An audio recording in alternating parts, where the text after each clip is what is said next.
தமிழக அரசியலில் திடீர் திருப்பம். காங்கிரசுடன் 70 தொகுதிக்கு டீல் முடிந்ததாக சொல்லப்படும் தவக் விஜய் சட்டென முடிவை மாற்றினாராம்.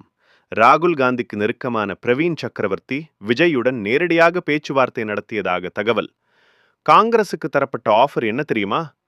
70 சட்டமன்ற தொகுதி, ஒரு துணை முதல்வர் பதவி, 6 அமைச்சர் பதவிகள், 2029 நாடாளுமன்றத்தில் 28 சீட். இதை கேட்ட காங்கிரஸ், இது திமுக கூட்டணியில் எப்போதும் கிடைக்காத வாய்ப்புன்னு மனசுக்குள்ள சந்தோஷப்பட்டதா.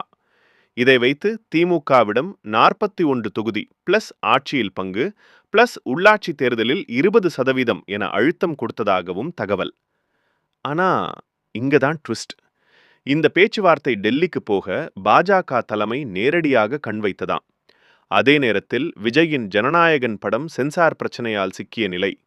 உடனே விஜயின் அரசியல் ஆலோசகர் விஷ்ணு ரெட்டி டெல்லி பாஜக தலைமையை சந்தித்தாராம். அங்க சொல்லப்பட்ட செய்தி என்ன? எங்களுடன் கூட்டணி இல்லனா தனித்து போட்டியிடுங்கள், காங்கிரசுடன் கூட்டணி வேண்டாம். கூடவே ஜனநாயகன் படம் ரிலீஸ் பிரச்சனை கிளியர் செய்ய உதவி என்ற வாக்குறுதி. இதனால்தான் விஜய் தவக்க தனித்து போட்டியிடும் முடிவுக்கு வந்தாரா? வாக்கு சதவீதம் இல்லைன்னு விமர்சனம் வந்தாலும் தன் பலத்தை நிரூபிக்க தனித்து களமிறங்குவதுதான் சரி என விஜய் நினைக்கிறாராம். இதெல்லாம் அரசியல் ஸ்ட்ராட்டஜியா அல்லது டெல்லி பவர் பிளேயா? உங்கள் கருத்து என்ன?